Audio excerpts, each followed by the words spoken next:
자, 우리 하나님 말씀 봅니다. 하나님 말씀은 누가복음 12장 13절에서 21절까지입니다.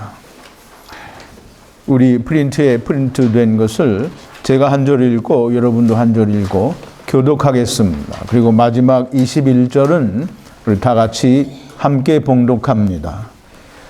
무리 중에 한 사람이 이르되 선생님 내 형을 명하여 유업을 나와 나누게 하소서 하니 이르시되 이 사람아 누가 나를 너희의 재판장이나 물건 나누는 자로 세웠느냐 하시고 저희에게 이르시되 삶과 모든 탐심을 물리치라 사람의 생명이 그 소유에 녹록한 데 있지 아니하니라 하시고 또 비유로 저희에게 일러 가라사대 한 부자가 그 밭에 소출이 풍성함에 심중에 생각하여 가로되 내가 곡식 쌓아둘 곳이 없으니 어찌할꼬 하고 또 가로되 내가 이렇게 하리라 내 곡간을 헐고 더 크게 짓고 내 모든 곡식과 물건을 거기 쌓아두리라. 또 내가 내 영혼에게 이르되 영혼아 여러 해 쓸 물건을 많이 쌓아두었으니 평안히 쉬고 먹고 마시고 즐거워하자 하리라 하되 하나님은 이르시되 어리석은 자여 오늘 밤에 내 영혼을 도로 찾으리니 그러면 내 예비한 것이 네 것이 되겠느냐 하셨으니 자기를 위하여 재물을 쌓아두고 하나님께 대하여 부요치 못한 자가 이와 같으니라. 아멘. 우리 잠깐 기도하겠습니다. 사랑이 많으신 여호와 아버지 하나님, 감사와 찬송과 영광을 돌립니다. 하나님께서는 생명으로 저희들에게 주시기 위하여 생명의 말씀을 전하셨고 또 예수 그리스도께서는 오셔서 우리에게 생명을 주시기 위하여 예수 그리스도께서 십자가 위에 못 박혀 죽으시고 아버지 하나님 3일 만에 부활하셨습니다.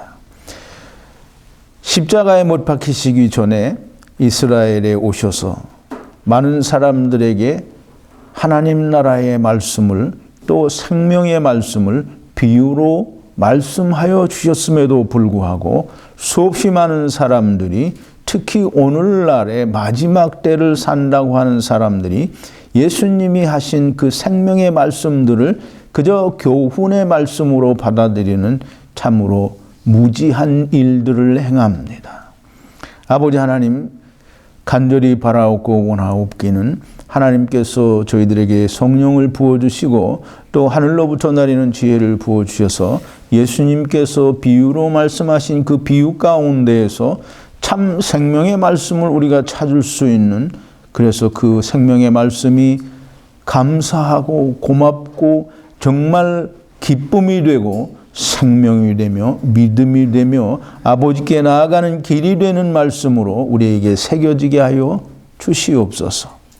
오늘 여기에 모인 로고스 교회 성도들뿐만 아니라 동영상을 통하여 하나님의 말씀을 사모하는 모든 사람들에게도 동일한 은혜로 함께하여 주시옵소서.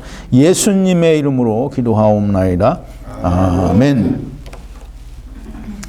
오늘은 이제 우리가 흔히 어리석은 부자의 비유다라고 하는 그 어리석은 부자에 대한 얘기를 좀 하려고 합니다.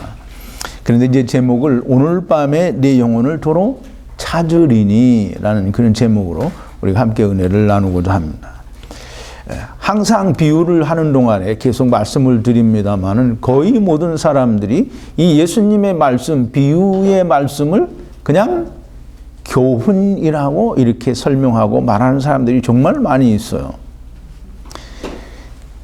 근데 이 예수님께서 말씀하신 이 비유가 과연 그냥 교훈인지 생명의 말씀인지 우리가 그걸 좀 알아야 되는데 사람들은 교훈으로 가르치니까 배우는 사람들도 그게 교훈인 줄 알아요. 자, 이제 한 가지 여쭤볼게요. 예수님이 세상에 왜 오셨나요? 이제 질문이 이렇게 되니까 너무 광범위해서 대답하기가 어렵죠. 이제 간단하게 말하면 예수님이 세상에 오신 것은 십자가 위에서 죽기 위해서 오신 거예요. 근데 그 죽기 위한다라는 말이 뭐냐면 이 마태복음 20장 28절에 보면 이 설교 관련 선구 1번인데요. 인자가 예수님이죠. 인자가 온 것은 섬김을 받으려 함이 아니라 도리어 섬기려 하고 자기 목숨을 많은 사람들의 대속물로 주려 함이라 그랬어요. 다른 사람이 죽어야 할 걸 예수 그리스도께서 대신 죽기 위하여 대속물로 주기 위해서, 대속물은 다 죽는 거예요. 구약의 이 제사의 그 제도를 보면 대속물이 뭐냐면 제물을 말하죠. 사람이 죄를 졌는데 짐승을 가져다가 거기다 죄를 안수하고 그 제물이 대신 죽는 거예요. 그럼 그게 대속물인 거예요. 예수님이 대속물로 오셨다라고 하는 것은 많은 사람들의 대속물, 즉 많은 사람들이 다 죽어야 하는데 예수님이 대신 죽기 위해서 세상에 오셨다라는 거예요. 예수님은 세상에 왜 오셨어요? 죽기 위해서, 죽으러 오신 거예요. 또 우리가 마태복음 26장 28절에 보면 2번인데요. 이 마지막 만찬을 나누시면서 떡을 떼어서 주시고 또 잔을 나누어 주시고, 물론 떡도 마찬가지지만 이 잔을 나누어 주시면서 지금 하시는 말씀이, 이것은 죄 사함을 얻게 하려고 많은 사람을 위하여 흘리는 바 나의 피, 곧 언약의 피니라 그랬어요. 예수님이 세상에 오신 것은 약속대로 피를 흘리기 위해서 오신 거예요. 사람이 피를 흘리면 어떻게 되죠? 죽어요. 네, 죽어요. 예수님은 세상에 자기의 목숨을 버리기 위해서 오셨어요. 근데 이제 예수님께서는 당신의 몸을 많은 세상 사람들의 죄를 위하여 대속 제물로 내어주시기 위해서, 죽기 위해서 오셨는데, 그 죽기 위해서 오셔서 사람들에게 이야기하는 게 기껏해야 너희는 세상에서 이렇게 잘 살아야 된다라고 교훈을 말씀하고 계시다고 하면 예수님은 정신 나간 분이 틀림이 없어요. 대속물로 주는 이유는 뭐예요? 너희가 죽을 수밖에 없으니까 내가 대신 죽을 테니까 너희는 생명을 얻으라는 거예요. 그런데 세상에서 어떻게 살아야 된다고 하는 그 세상에서 삶의 규범이나 모범을 교훈으로 말씀하시고 계시다고 하면 정말 정신 나간 분이 되는 거예요. 정신 나간 분은 예수님이 아니라 누구예요? 예수님이 비유를 교훈으로 말씀하셨다라고 말하는 인간들이 정신 나간 인간들이라는 거예요. 이렇게 예수님께서 세상에서 너희가 어떻게 살아야 된다라고 하는 그런 모범이나 규범이 되는 교훈의 말씀을 하셨다고 하면, 그럼 예수님이 십자가에서 돌아가시고 난 뒤에 그럼 예수님이 십자가에서 왜 죽었는지 어떻게 아느냐고요. 그러니까 교훈으로 가르치니까 오늘날까지 예수님이 십자가에서 왜 돌아가셨는지 모르는 거예요.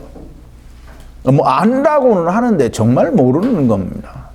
예수님께서 세상에 오셔서 무슨 말씀을 하셨는지를 지금까지도 모르는 거예요. 자, 이제 오늘은 오늘 밤의 내 영혼을 도로 찾으리니라고 하는 말씀을 듣는 이 어리석은 부자에 관한 얘기인데요. 예수님께서 이 어리석은 부자에 관해서 비유로 말씀을 하시는 거예요. 비유로. 근데 비유는 사람에게 예수님이 말씀하시기 위한 교훈이 아니라고 했어요. 그럼 이 비유로 뭘 말씀하시는 거예요? 생명을 말씀하시는 거예요.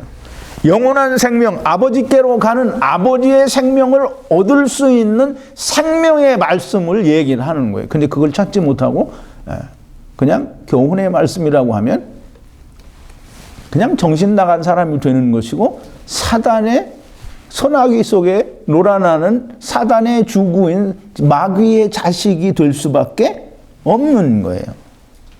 자, 이제 예수님께서 이제 무리들과 함께 있을 때 어떤 한 사람이 예수님께 이런 말을 합니다. 이게 무슨 말을 하느냐면, 예수님, 주님, 또 선생님이요, 뭐 이렇게 얘기를 하겠죠. 이게 오늘 여기에 보니까 선생님이라고 되어 있는데, 내 형을 명하여 유업을 나와 나누게 해달라는 거예요.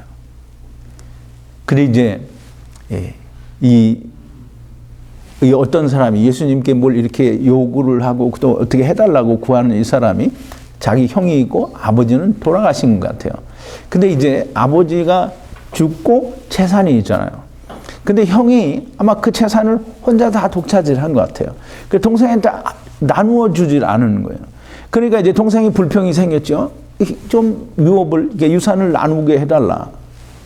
그런데 이제 굉장히 중요한 게 뭐냐면 예수님께서 이 사람의 말을 듣고, 이 성경에는 표현이 안 되어 있지만 예수님께서는 참 황당하다라는 그런 느낌으로 얘기를 하시는 거예요. 이 사람아, 누가 나를 너희의 재판장이나 물건 나누는 자로 세웠느냐. 지금 이 사람에게 예수님께서 정말 황당하다라는 말씀을 하시는 거예요. 왜냐하면 그걸 알아야 돼요.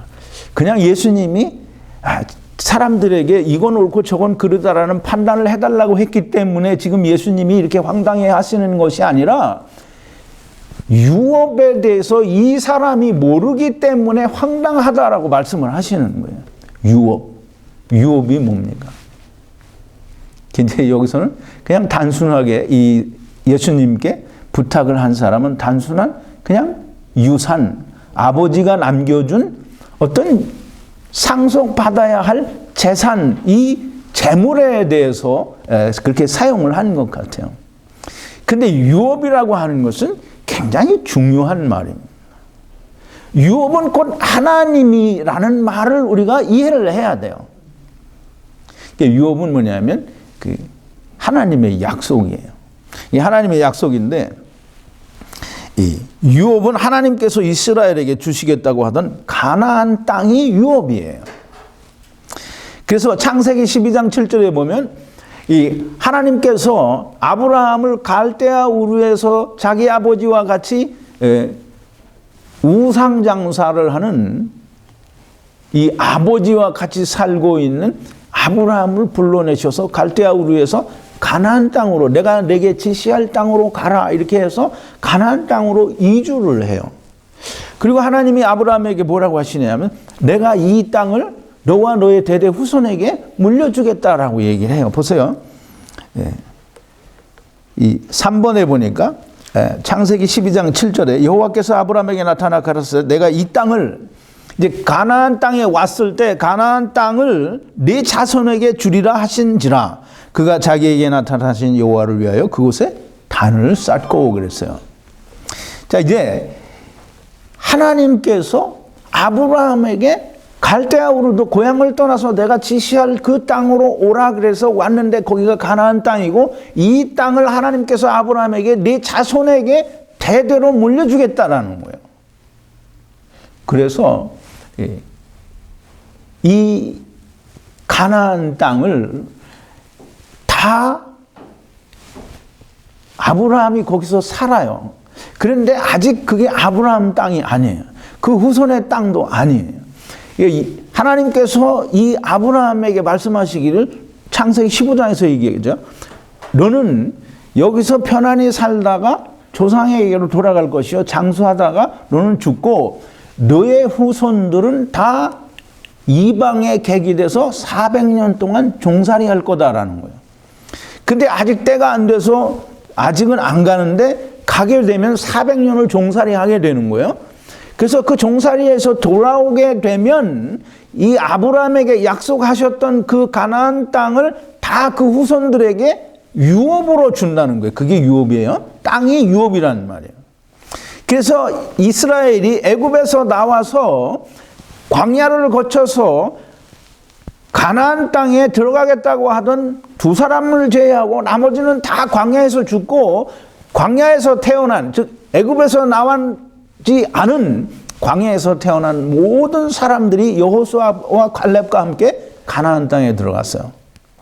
이 가나안 땅에 들어가서 이 여호수아가 하나님께서 말씀하신 대로 그 땅을 다 각기 지파마다 다 분배를 해줬어요.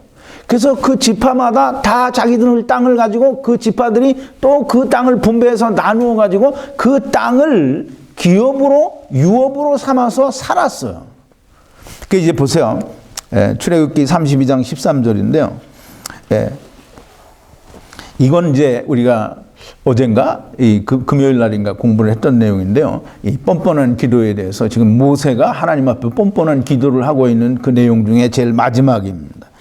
주의 종 아브라함과 이삭과 이스라엘을 기억하소서. 주께서 주를 가리켜 그들에게 맹세하여 이르시기를 내가 너희 자손을 하늘의 별처럼 많게 하고 나의 허락한 이 온 땅을 너희 자손에게 주어 영영한 기업이 되게 하리라 하셨나이다. 하나님이 그렇게 아브라함과 이삭과 야곱에게 그 약속을 하셨다라는 거예요. 근데 그 약속대로 그 여호수아가 다 각 지파마다 땅을 분배를, 그러니까 유업을 분배를 해줬어요. 그러니까 다 분배를 받은 그 땅들이 통째로 이스라엘을 위한 유업이지만 각 지파에게는 자기가 나누어 받은 그 자그마한 땅들이 다 자기들의 유업이에요. 유업이라는 말은 하나님께서 약속으로 물려주신 하나님의 기업인 거예요. 그게 뭐냐면 우리가 이제 그걸 이해를 해야 돼요. 그걸 이해를 못하면 이게 무슨 말인지 절대 몰라요. 하나님께서 이스라엘에게 가나안 땅을 준 것은 이제 나중에 또 공부를 할 때 다 나올 거예요. 하나님께서 이스라엘에게 가나안 땅을 줄 때에는 하나님께서 가나안 땅을 주시면서 동시에 뭘 줬어요? 시내산에서 준 거.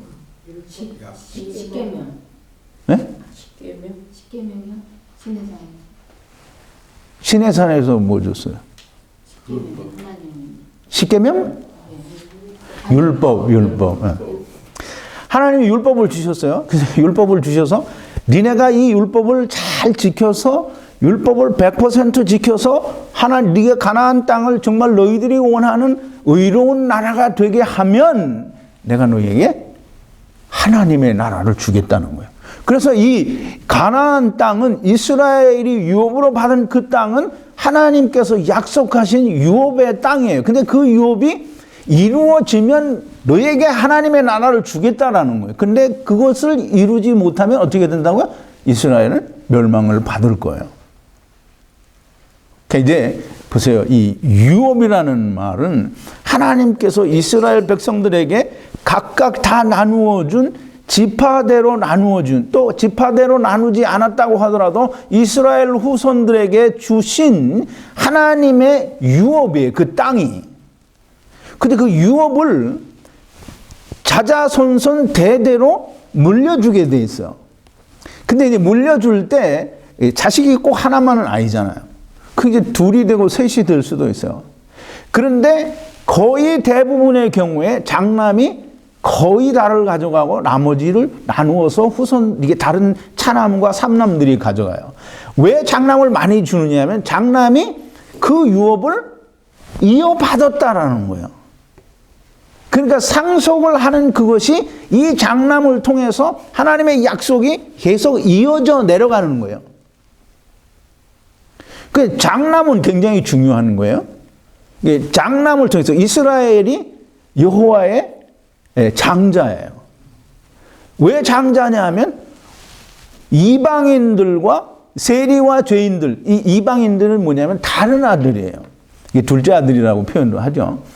장남을 통해서 유업이 이어져 내려온다는 거예요. 우리가 이거를 여러분들이 지금 제 말을 들으면서 저게 무슨 소리인가 이렇게 하면 안 돼요. 이미 공부를 많이 했기 때문에 이 장남을 통해서 이어져 내려오는 거예요. 그래서 씨도 다 장남을 통해서 이어져 내려오는 거예요.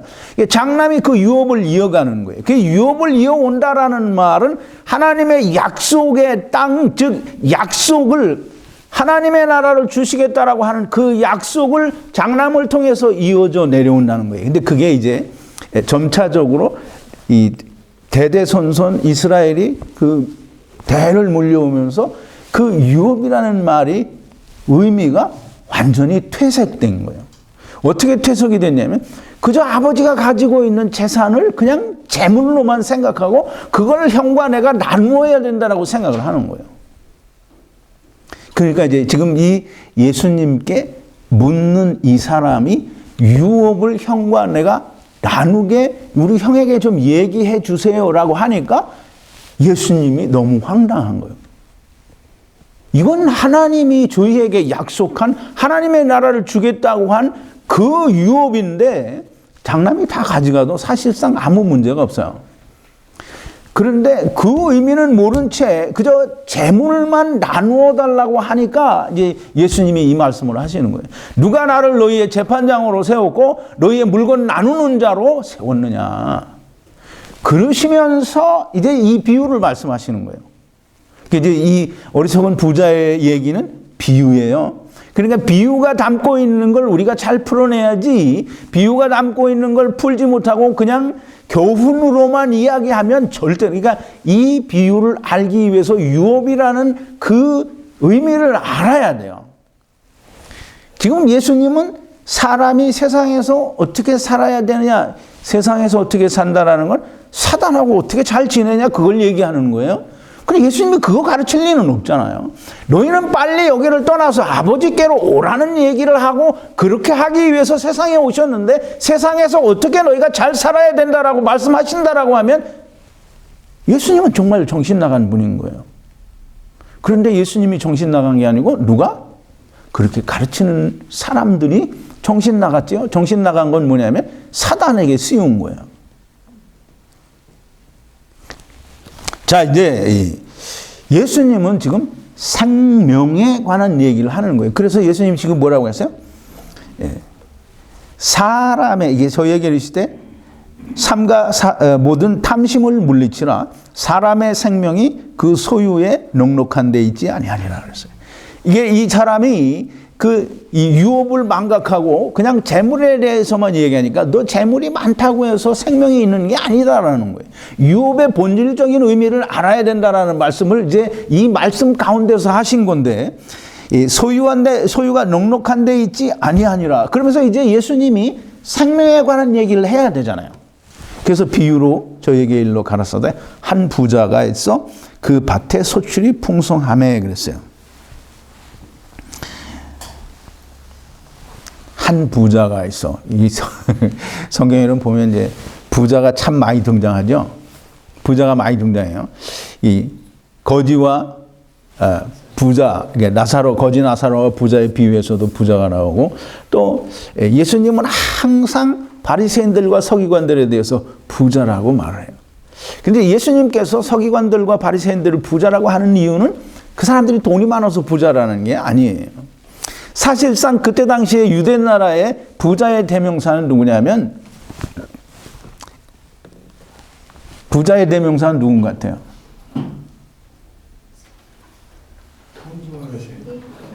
예, 바리새인들과 서기관들이 돈 좋아해요. 근데 돈 좋아하지 않는 사람 있어요? 없어요. 없어요. 근데 사실상 그때 당시에 유대 사회에서 부자라고 하는 사람들은 세리예요. 그런데 세리는 이 성경에서 하나님 말씀에서 부자라고 책망받지 않아요. 근데 바리새인들과 서기관들은 자기들은 항상 그렇게 생각해요. 우리는 가난한 율법사다라고 생각을 하는 거예요. 다른 세리들은 돈을 많이 벌어서 부자로 사는데, 그래서 성경에 보면 삭개오도 부자라고 나오고 세리들은 부자다라는 얘기가 종종 나와요. 그런데 예수님은 세리에 대해서 부자라고 하지 않고 바리새인들과 서기관들이 부자라고 하고, 또 저들은 돈을 좋아한다라고 얘기를 해요. 그런데 물론 서기관들과 바리새인들 중에도 부자가 있기는 있겠죠. 뭐 그렇다고 해서 다 가난한 건 아닐 테지만, 그러나 저들이 가지고 있는 그 자존심과 어떤 긍지 같은 거는 우리 율법을 지키는 사람들은 다 가난하다는 거예요. 그래서 세리는 부자라고 하고, 그래서 부자를 자기들 까내는 세리를 무시하는 거예요. 근데 이제 성경에서 말하는 부자는 돈이 많아서 부자가 아니에요. 근데 이제 우리가 세상적으로, 아니면 이렇게 일반적인 관점에서 볼 때에도 세상의 재물이 돈이 많은 사람들이 하나님 만나기는 어려워요. 왜? 그걸로 만족을 하니까. 세상 걸 좋아하니까.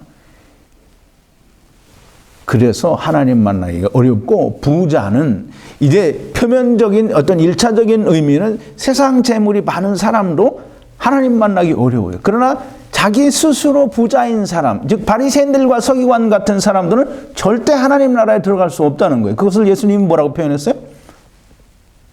부자가 천국에 들어가는 것은 낙타가 바늘구멍으로 들어가는 것보다 더 어렵다는 거예요. 근데 낙타가 바늘구멍으로 들어갈 수 있어요, 없어요? 그게 부자는 천국 못 간다는 거예요. 그런데 뭐라고 하냐면 제자들이 묻죠.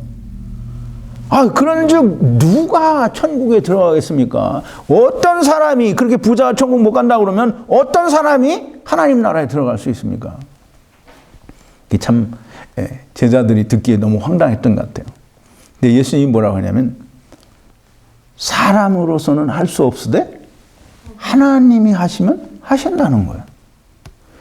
그게 무슨 말이냐면 이제 사람들이 이 하나님 말씀의 고리를 잘 꿰을 줄 몰라서 그러는 건데, 여러분들은 이 부자가 천국에 들어가는 것은 낙타가 바늘구멍으로 들어가는 것보다 더 어려운데 하나님은 하실 수 있다라는 말을 사도 바울이 설명을 해줬어요. 그게 어딘 것 같아요? 빨리 생각해봐요. 생각이 안 나요? 하나님 나라. 자, 이제 제가 설명을 드릴게 맞나 틀리나 여러분 생각해 보세요. 율법이 육신으로 말미암아 연약하여 할 수 없는 그것을 하나님은 하시나니 하나님께서 자기 아들을 죄 있는 육신의 모양으로 보내사 육신의 죄를 정하시고 육신을 쫓지 않고 영을 쫓아 행하는 자들에게 율법의 요구가 이루어지게 하심이라. 이게 보세요. 율법이 육신으로 말미암아 연약하여 할 수 없다는 거예요. 이건 절대 못한다는 거예요. 부자가 천국에 낙타가 바늘구멍으로 들어가는 것보다 더 어려운 게 부자가 천국 들어가는 건데 그거 사람으로 절대 못한다라는 거예요. 그런데 누가 한다고요? 하나님이 하신다고. 하나님이 어떻게 하셨어요? 자기 아들을 죄 있는 육신의 모양으로 보내서 다 아들에게 주었으니까 못 들어가는 이 사람들은 다 뭘 하면 돼요? 영을 쫓아서 믿으면 되는 거예요. 이제 이게 말씀은 다 연결고리가 있어서 다 꿰어져야 돼요. 그러지 않으면 정말 뭐라고 얘기할까요? 정말 그러면 하나님 말씀이 잘 이해가 안 되는 거예요. 자, 이제 이 부자가 있는데 부자가 밭의 소출이 풍성하매 그랬어요. 근데 이제 많은 사람들이 이 비유를 이야기하면서 소설을 씁니다. 제가 전에도 한번 사람들이 비유를 말하면서 소설을 쓴다는 얘기인데 여기도 똑같아요. 이제 소설을 쓰는 거예요. 어떤 한 부자가 농사를 짓는데 한 해에 그 수확이 굉장히 그냥 대풍을 이루었다는 거예요. 그래서 그 대풍을 이루었으니까 그 곡식을 다 추수해가지고 둘 데가 없어졌다는 거예요. 그래서 그걸 두려고 곡간을 새로 지었다는 거예요. 맞죠? 맞는 얘기예요. 근데 이제 우리 예수님이 이 말씀을 뭐로 얘기하셨다고요? 비유로 얘기했잖아요. 자, 우리가 예수님이 말씀하신 그 비유 가운데 모든 비유 가운데 나오는 밭은 뭔 것 같아요? 씨 뿌리는 자의 비유에서도 땅, 밭 이런 게 다 나오죠. 밭은 이스라엘을 말을 말할 수도 있고 사람의 마음을 말할 수도 있고 그래요. 근데 그러면 이스라엘에서도 하나님이 열매를 기다리셨어요. 그죠? 그래서 누가복음 16장인가요? 13장인가? 근데 장조를 모르겠는데 그 무화과 나무의 비유를 보면 어떤 사람이 포도원에 무화과 나무를 심고 그것이 열매를 맺을 때가 돼서 와서 그걸 열매를 찾았으나 열매를 구하지 못했는데 3년을 못 구했다 그러잖아요. 그게 이스라엘이 무화과 나무가 이스라엘을 상징하는 거잖아요. 그게 지금 누가복음에서 이야기하는 그 무화과 나무의 비유를 마태도 또 마가도 다 얘기를 했어요. 예수님께서 무화과 나무를 저주하는 걸로 다시 그 마태나 마가는 얘기를 했단 말이에요. 그럼 이제 보세요. 밭의 소출이 풍성함에 이 말은 어떤 부자가 농사를 지었는데 수확이 많이 나왔다라는 게 아니고 밭의 소출이 많다라고 하는 거는 사람이 자기가 많은 힘과 노력을 가해서 자기가 얻을 수 있는 열매를 많이 얻었다라는 거예요. 그걸 이제 여기서는 밭에 소출이 많다라고 그렇게 설명을 했는데요. 자, 보세요. 심중에 생각하여 가로되 내가 곡식을 쌓아둘 곳이 없으니 어찌할꼬 그랬어요. 근데 여기 보면 이제 곡식이라고 얘기하죠. 곡식을 쌓아둘 곳이 없다 그래요. 이 곡식은 뭘 말하냐면 그 뒤에 보면 이 곡식이라고 이게 열매라고 얘기하고 그 뒤에 가면 알곡이라고 즉 밀이라고 표현을 해요. 그래서 이게 조금 다른데 밀이라고 하는 거는 헬라어 그 스트롱 코드가 46221로 알곡이라고 하고 그다음에 이 곡식 열매는 이 앞에 나온 곡식은 열매예요. 그래서 그 헬라어 스트롱 코드가 2590인데 이 열매는 어떤 열매냐면 그 세례 요한이 회개하라 천국에 가까우느니라 그리고 이 서기관들과 바리새인들을 독사의 자식들아라고 책망하면서 회개에 합당한 열매를 맺으라 할 때 그 열매가 이 열매예요. 그리고 마가복음에서 씨 뿌리는 자의 비유를 이제 공부를 했죠. 이게 열매가 익으면 낯을 대나니 요거 추수 때임이라라는 그걸 공부를 했어요. 마태복음 3장의 요한의 외침과 마가의 그 씨 뿌리는 자의 비유를 통해서 때가 차면 이 열매가 익으면 낯을 된다라는 말씀으로 요 얼마 전에 공부를 했단 말이에요. 지금 이 여기서 말하는 그 열매는 율법을 통해서 맺을 수 있는 열매를 말하는 거예요. 근데 하나님께서 바라시는 열매는 모든 걸 포기하는 걸 바라는 게 열매인데 이스라엘이 맺는 열매는 뭐냐면 그 율법을 통해서 자꾸 자기가 의로워지는 그 열매를 맺는 거예요. 그게 그 열매예요. 그래서 같은 단어 2590이라고 하더라도 하나님께서 바라시는 열매와 이스라엘이 맺는 열매는 달라요. 이스라엘이 맺는 것은 스스로 자기를 의롭게 되어가고 있는 열매고 그러니까 율법에 따른 의를 말하는 거예요. 이제 이 부자가 밭의 소출이 풍성하다라고 하는 것은 이 율법을 잘 지켜서 자기의 의를 풍성하게 만들었다는 거예요. 그러니까 이제 이 사람이 생각할 때 자기는 율법을 너무 잘 지켜서 모든 것이 의로워지니까 이 의를 내가 다 어떻게 쌓느냐 이런 말을 하는 거예요. 그래서 이제 보세요. 어찌해야 할꼬 하니까 이 부자가 어떻게 하냐면 내가 내 곳간을 헐고 누구의 곳간이? 네. 하나님의 곳간이 아니에요. 내 곳간을 헐고 내 곳간을 새로 지어서 거기에 물건을 쌓아두겠다고 하는데 무슨 물건을 쌓아두는지 잘 보세요. 또 가로되 내가 이렇게 하리라 내 곳간을 헐고 더 크게 짓고 내 모든 곡식과 라는 이 곡식이 뭐냐면 이 알곡이에요. 이게 이 밀이라는 그러니까 알곡과 가라지에 나오는 그 곡식이에요. 근데 이 곡식은 하나님이 말씀하시는 알곡 곡식이 밀이 아니라 내가 이 부자가 자신이 생각하는 나는 이제 알곡이 되었다라고 하는 그것을 말하는 거예요. 이게 본인 생각에 나는 의를 많이 쌓았고 또 그래서 나는 알곡이라는 거예요.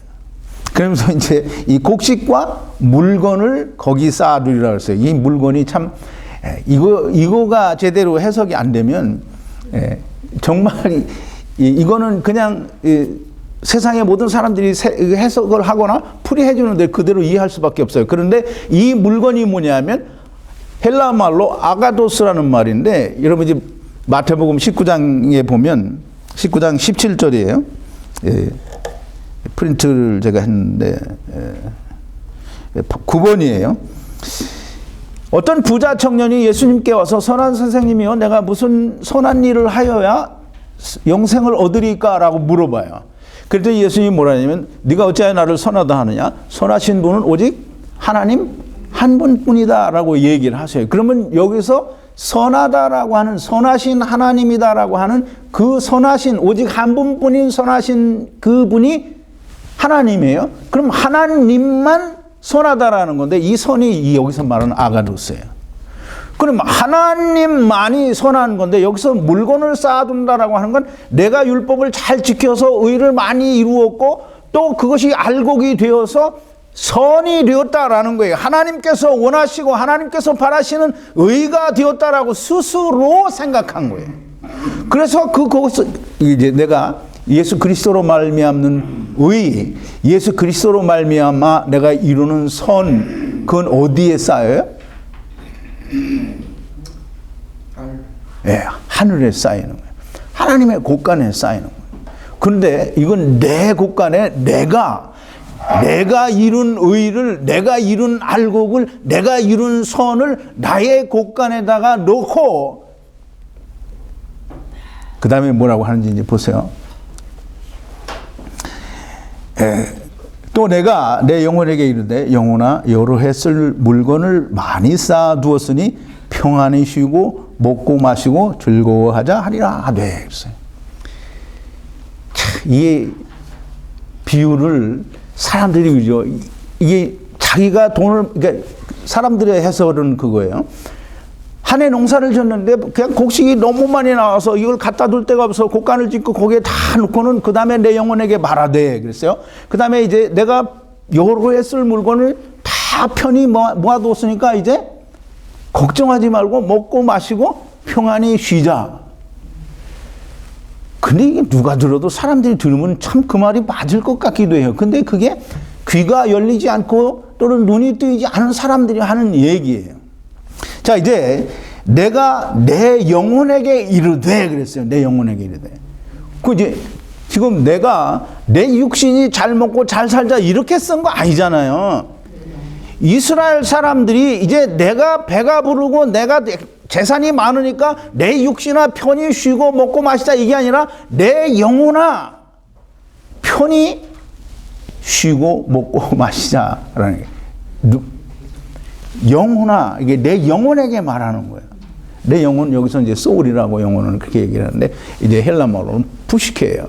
그래서 이 영혼은 뭐냐면, 이 푸시케라는 말은 히브리 말로 네피시 하야라는 말인데, 그냥 흙에 하나님께서 주신 영이 들어가서 살아있는 생명체가 된 게 네피시 하야고, 그것을 헬라 말로는 푸시케라고 번역을 했어요. 그러니까 푸시케라고 하는 그 말에는 영혼이라고 번역된 거에는 육체, 흙과 영이 결합이 되어 있는 그것이 영혼이에요. 그래서 이제 우리가 이걸 모르면 다 헛소리를 하는 거예요. 내 영혼에게 이르되, 즉 다시 말해서 영과 육체가 결합이 되어 있는 내 영혼에게 말하되, 그럼 영혼을 말할 때에는 내 육신에 대해서 이야기하는 게 절대로 아닌 걸 알아야 돼요. 그럼 내 영혼아 편히 먹고 쉬자라고 하는 거는 뭐가 그렇다는 거예요? 내가 죽은 다음에 편하게 먹고 쉬자라는 거예요. 그게 무슨 말이냐면, 내 영혼아 이제 여러 해 쓸 물건, 여러분 해석을 정말 잘해야 됩니다. 여러 해는 이게 원래 성경에서는 영원토록 이런 말은 다른 말로 썼어요.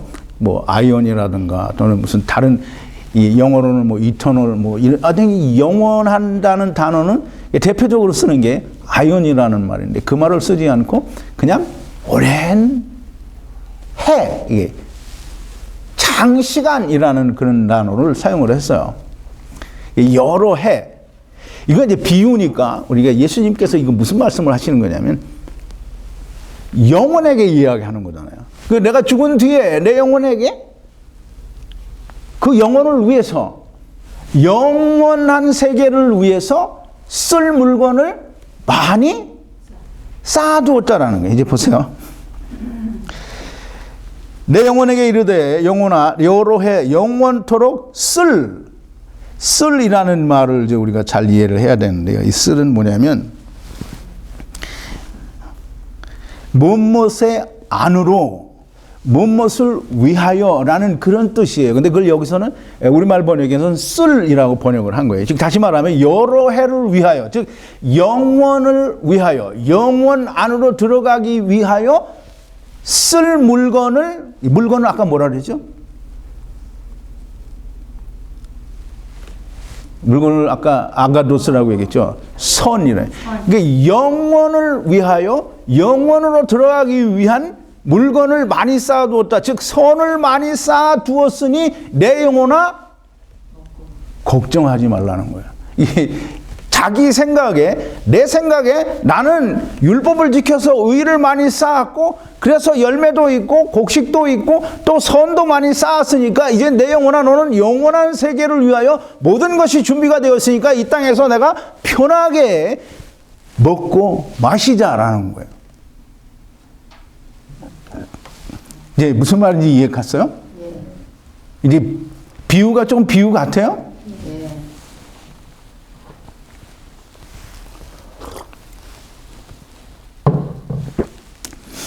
이제 이걸 쉽게 말하면 내 영혼아 이제 영원한 세계 즉 하나님의 나라를 위해서는 내가 선을 많이 쌓아두었으니까 염려할 필요가 없다는 거예요. 그러니까 나는 이제 편하게 살아도 된다는 거예요.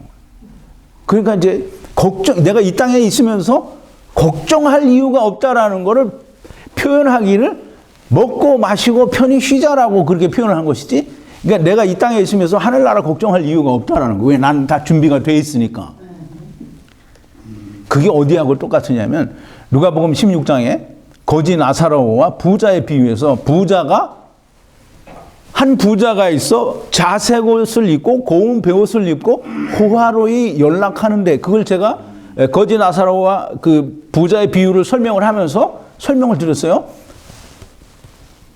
자색 옷을 입고 고운 베옷을 입고 이 말은 뭐냐면 고운 베옷은 의의 옷이에요.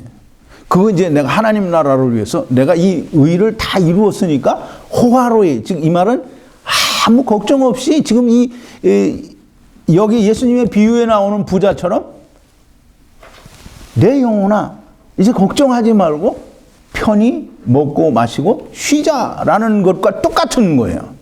그러니까 부자는 하나님 나라에 대해서 나는 걱정이 없는 자기 스스로 의를 쌓은 자기만의 의, 자기만의 곡식, 자기만의 선을 충분하게 쌓아서 정말 이제 하나님 나라에서 내가 필요가 한 게 없는 하나님 나라에 대해서 나만의 부자가 된 사람들을 이야기하는 거예요. 근데 이제 여기다 예수님이 철퇴를 가하죠. 뭐라고 철퇴를 가해요? 하나님께서 이 사람에게 이야기한다는 거예요. 오늘 밤에 내 영혼을 도로 찾으리니 그랬어요. 이 어리석은 자여라는 이 말은 그냥 우리가 일반적으로 생각해서 좀 미련하고 좀 덜 떨어진 사람을 어리석은 자여라고 말하는 게 아니고 모래 위에 집을 짓는 사람을 어리석은 자라고 하는 거예요. 그래서 이제 반석 위에 집을 짓는 자, 모래 위에 집을 짓는 자를 그 비유를 제가 설명을 드릴 때도 말씀을 드렸어요. 이 헬라 말로는 모로스라고 하는데 어리석은 자인 거예요. 율법 위에 자기의 의를 하나님의 집을 쌓는 자는 어리석은 자라는 거예요. 믿음 위에 즉 반석 위에 그리스도의 위에 집을 지어야 되는데 자기의 의, 즉 율법으로 의를 쌓는 사람은 어리석은 자라는 거예요. 지금 이 어리석은 자여라고 하는 이 부자에다 대고 하나님께서 어리석은 자여라고 말씀하시는 것은 모래 위에 집을 짓는 자여, 율법 위에 자기 의를 하나님의 의가 아니라 자기 의를 쌓는 자여라고 말씀하시는 거예요. 자, 이제 오늘 밤에 내 영혼을 도로 찾으리니 그랬어요. 이게 참 말이 여러분들 이게 읽으면서 참 신기하지 않아요? 예수님은 그 단어 한마디에 다 이 의미가 있어요. 도로 찾는다는 거예요. 그러니까 하나님이 주셨다가 다시 가져가는 거잖아요.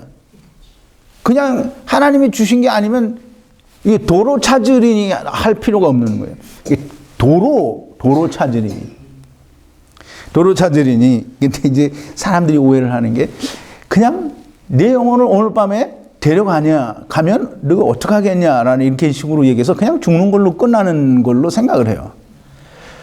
그러면 이제 하나님의 의에 이르지 못한 사람, 즉 하나님 나라에 들어갈 수 있는 것을 만들지 못한 사람이 죽으면 하나님 앞에 설 수 있어요, 없어요?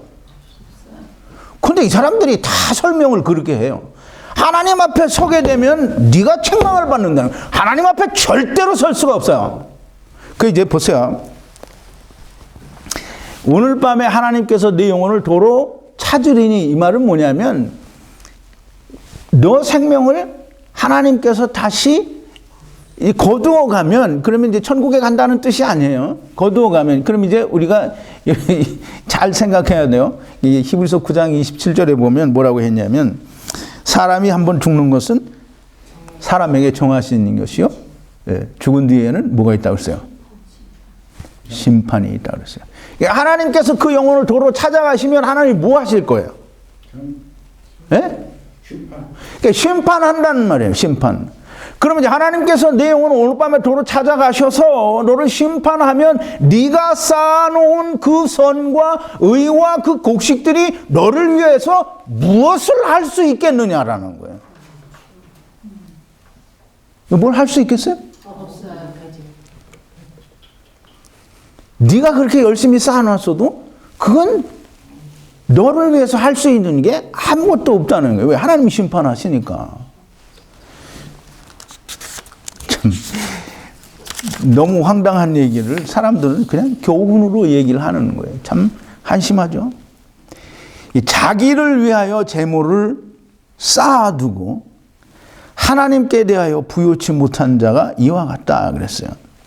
자기를 위하여 돈을, 또는 이게 사람들이 이 말을 다 그렇게 생각하죠. 이 세상 사람들이 돈 많이 벌어서 이 자기가 큰 부자, 그것도 옳지 않은 거예요. 사실은 이 자기가 재물을 많이 벌어서 큰 부자가 되는 그런 쪽으로만 생각을 하고 자기를 위해서 재물을 많이 자기를 위해서 재물을 많이 쌓아두어도 천국엔 들어가기 어려워요. 왜? 부자가 천국에 들어가는, 물론 이제 그 부자는 아니지만 어쨌든 재물을 쌓아두고는 이 헬라어 원문에는 재물이라는 뜻이 없어요. 자기를 위해서 많이 쌓아두고라는 뜻이에요. 자기를 위해서 의와 선과 곡식을 많이 쌓아두고 하나님이 원하시는 하나님 나라의 의를 쌓아두지 못한 사람은 이와 같다는 거예요. 하나님 나라에 갈 수 없다라는 얘기를 하시는 거예요.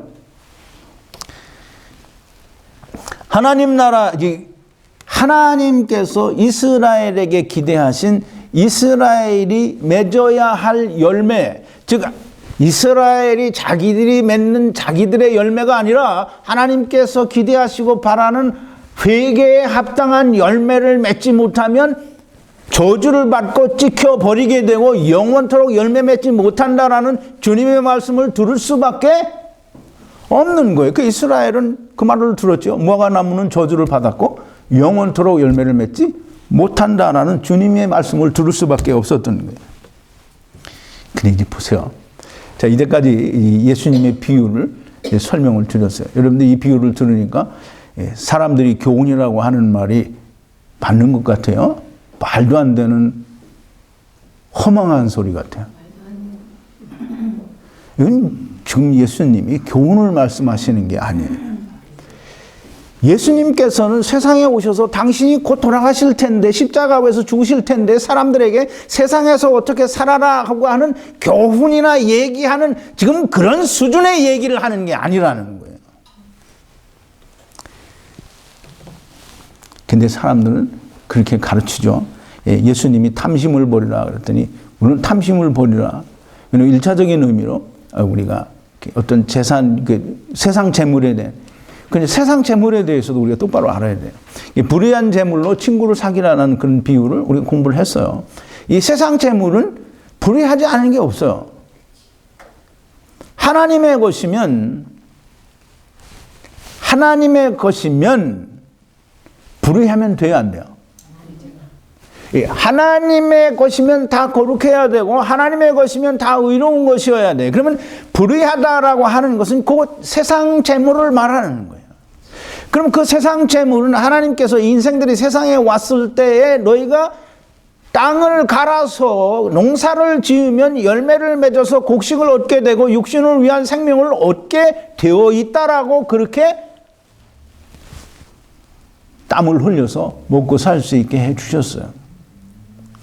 그런데 사람들은 그냥 다 재물, 돈 이런 거에 욕심 가지지 말라. 근데 돈 안 좋아하는 사람 없는데 그 욕심 가지지 말라라고 하면 참 그건 교훈도 제대로 된 교훈이 아닌 거예요. 그래서 이제 이 어리석은 부자의 비유를 동영상에 보면 많이 나오잖아요. 그런데 그걸 여러 개를 봤어요. 제가 이제 이 다른 동영상을 본 이유가 뭐냐면 내가 설교를 다 이제 원고를 준비를 해놔요. 근데 내가 해놓은 게 평소에 들어온 거하고 너무 다르니까 다른 사람들은 뭐라고 했나 이제 살펴봐요. 근데 이제 우리나라에서는 가장 그 존경받는 목사님 중에 대표적인 분이 한 분 있어요.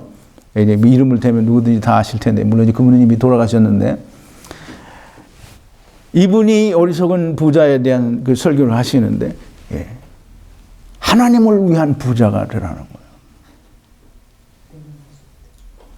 그러니까 이제 이분이 그 얘기를 하시면서 뭐라고 하냐면 이 부자가 알지 못한 게 있는데 이 부자는 자기의 재물이 다 하나님 건 줄 몰랐다는 거예요. 그렇게 만약에 우리 세상의 재물이 다 하나님 거라고 하면 예수님께서 불의한 재물로 친구를 사귀라 이렇게 얘기하면 안 돼요. 근데 이제 이분은 세상 재물이 다 하나님 건데 이 부자는 그게 자기 건 줄 알았다는 거예요. 근데 보통 다른 사람들도 그냥 하나님 말씀을 전하는 사람이 아닌 사람들도 그냥 일반적으로 그건 도덕적이고 어떤 뭔가 좀 이렇게 교양이 있고 지식이 있는 사람들은 그거 알아요. 우리가 이 세상에 가지고 있는 거 다 내 거 아니라는 거 알아요. 그래서 우리가 그렇게 얘기하죠. 공술의 공수거. 그래서 이 타타타라는 노래도 보면 우리가 알몸으로 태어나서 옷 한 벌은 건졌다고 하잖아요. 근데 우리가 다 내 거 없는 거예요. 옷 한 벌도 사실 죽으면 그거 없어지는 거죠. 물론 빨가벗은 채로 들여놓지는 않지만 다 뭐 염을 다 씌우고 옷을 입혀서 이렇게 보내기는 하지만 그러나 공술의 공수거라는 걸 다 알아요. 근데 하나님을 위한 부자가 되라 자기 건 줄 알았다. 이건 다 하나님 거다. 이 또 하나님을 위해서 써야 된다. 이 성경에는 재물로 하나님을 위해서 쓰라고 안 그랬어요. 예수님이 그러면 하나님을 위해서 쓰라고 얘기하셨어야 되는데 예수님이 뭐라 했어요? 불의한 재물로 뭘 하라? 친구를 사귀라 그랬어요. 친구를. 자, 이제 우리가 그거 모르는 게 뭐냐면 하나님께서는 세상 재물을 하나님께서 받지 않으신다라는 걸 모르는 거예요. 이제 혈과 육은 하나님의 나라를 유혹으로 받지 못한다 그랬어요. 그러니까 세상 재물은 혈과 육과 똑같은 거예요. 하나님께서 세상 재물을 받으셔서 하나님이 영광 받으신다고 하면 하나님은 부처님이나 또는 세상의 다른 여타의 신들과 조금도 다름이 없어요. 하나님은 절대로 세상 재물을 요구하시는 분이 아니에요. 11조도 또 무슨 모든 이런 것들을 사람들이 11조를 희석시켜서 전부 11조를 제물로 만들어서 그렇지 11조는 하나님께 드리는 나를 말하는 거예요. 이제 언젠가 기회가 있으면 11조에 대해서 멜기세덱에게 드린 그 아브라함의 10분 1과 야곱이 소원한 10분 1을 이제 공부를 할 텐데요. 이게 처음엔 저도 그렇게 생각했어요. 아브라함이 10분 1을 드렸다는 것과 야곱이 소원한 그것은 이 11조와 전혀 상관이 없다라고 그렇게 생각을 했는데 제가 이 한국에 있는 분들을 생각해서 좀 이 11조에 대해서 고민을 좀 해봤어요. 멜기세덱에게 아브라함이 드린 11조는 정말 귀한 뜻이 담겨져 있어요. 그리고 야곱이 소원한 11조는 소원이잖아요. 하나님께 내가 이렇게 하겠습니다라고 소원한 거잖아요. 그런데 하나님께서 그 소원을 받으셨을까요? 안 받으셨을까요? 왜 안 받았어요? 그게 이제 모르는 거예요. 하나님은 그 소원을 받았어요. 이제 그거를 내가 나중에 그 야곱의 소원한 그 11조에도 공부를 할 때 이제 공부를 할 텐데, 그걸 이제 간단하게 좀 설명을 해주면 야곱이 그 소원을 할 때에는 자기가 아버지 집에서 이제 형에게 쫓겨서 위삼촌 집에 가다가 이제 하나님을 만나요. 하나님께서 야곱에게 약속을 해요. 무슨 약속을 하냐면 아브라함에게 했던 약속을 똑같이 해줘요. 근데 야곱이 듣기는 어떻게 듣냐면 내가 이렇게 도망갔다가 다시 아버지 집에 하나님이 나를 돌려보내주는구나 이렇게 생각을 한 거예요. 그래서 내가 아버지 집에 다시 돌아가게 되면 내가 하나님 앞에 여기 지금 이 자리가 성전이 되고 또 내가 하나님 앞에 11조를 드리겠습니다. 근데 하나님은 야곱에게 약속한 게 야곱이 외삼촌 집에서 자기 집에 돌아가는 걸 얘기한 게 아니고 아브라함에게 약속하신 애굽 땅에서 가나안 땅으로 돌아오는 걸 얘기한 거예요. 그러니까 아브라함에게 그 복을 약속하신 걸 야곱에게 그 약속을 했는데 야곱은 자기 입장에서만 받아들이고 소원을 한 거예요. 하나님께서 그 소원을 받아서 이스라엘에게 그걸 달라고 하신 거예요.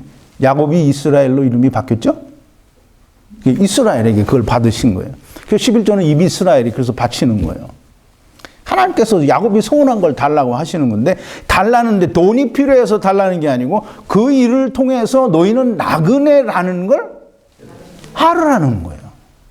자, 이제 그 얘기를 다 설명을 내면 너무 길고 지금 그 얘기를 뭐 하기 위해서 이 얘기를 한 건 아닌데 자, 이제 어쨌든 이 사람들이 그 11조도 희석을 시켜서 완전히 퇴색시켜서 돈으로 만들어서 그거를 사람들에게 하나님의 뜻을 전혀 상관이 없는 정말 말도 안 되는 소리를 하니까 이 대한민국 교회가 이렇게 교회가 어떻게 됐다고 할 건 없어요. 뭐 어차피 이 하나님을 떠난 자들은 다 하나님의 뜻을 알지 못하는 것이기 때문에 어쨌든 이 세상에서 대한민국에서 존경받는 그래서 참 정말 사람들이 존경해 마지 않는 이 돌아가셨지만 이 목사님이 하나님을 위한 부자가 되라.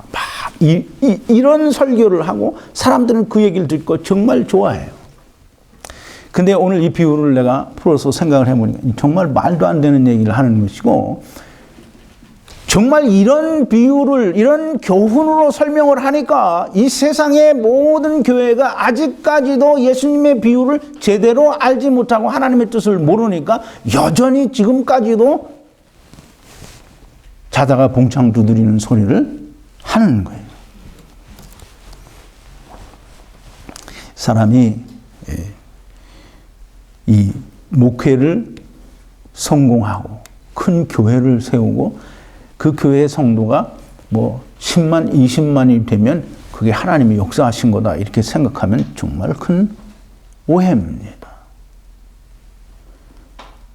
하나님이 그거 하시려고 이 세상에 예수 그리스도가 오셔서 이 복음을 전하고 증거하는 거 아니라는 거예요.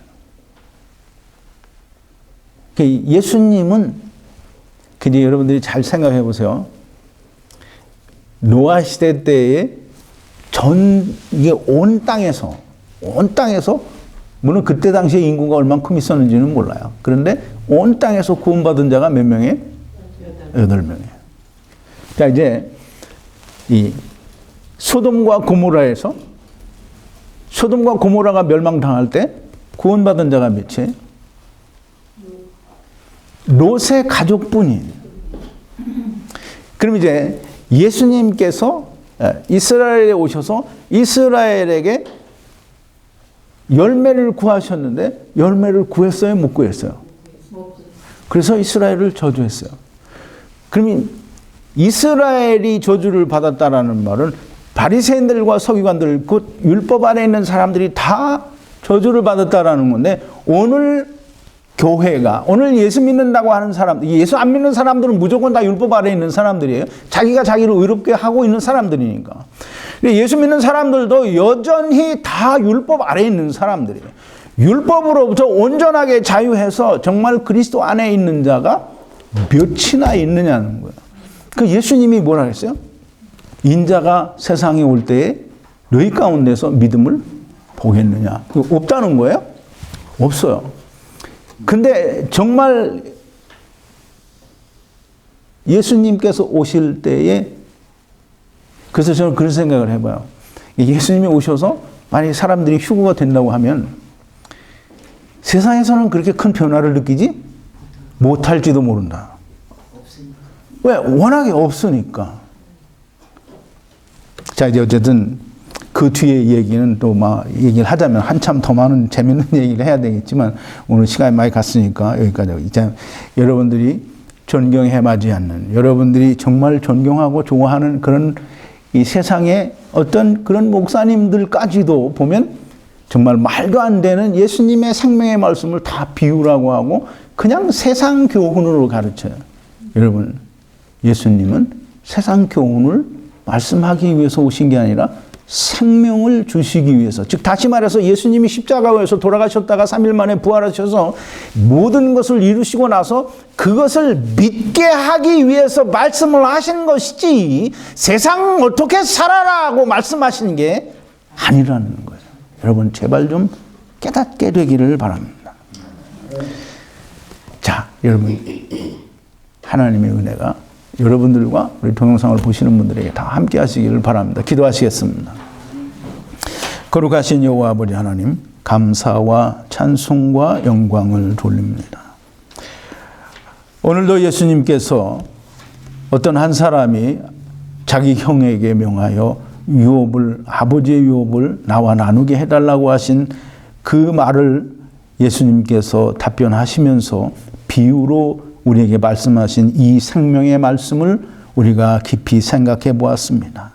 하나님께서 우리에게 성령을 주시고 또 지혜를 주셔서 알게 하시고 듣게 하셨사오니 우리의 마음에 기록이 되게 하시고 새겨지게 하시고 믿어지게 하셔서 아버지 돌비에 새겨진 그런 계명의 율법이 아니라 우리의 마음에 새기는 하나님의 말씀이 되게 하여 주셔서 우리에게 생명이 되게 하시고 또 다른 이에게도 생명으로 비출 수 있는 저희들이 되게 하여 주시옵소서.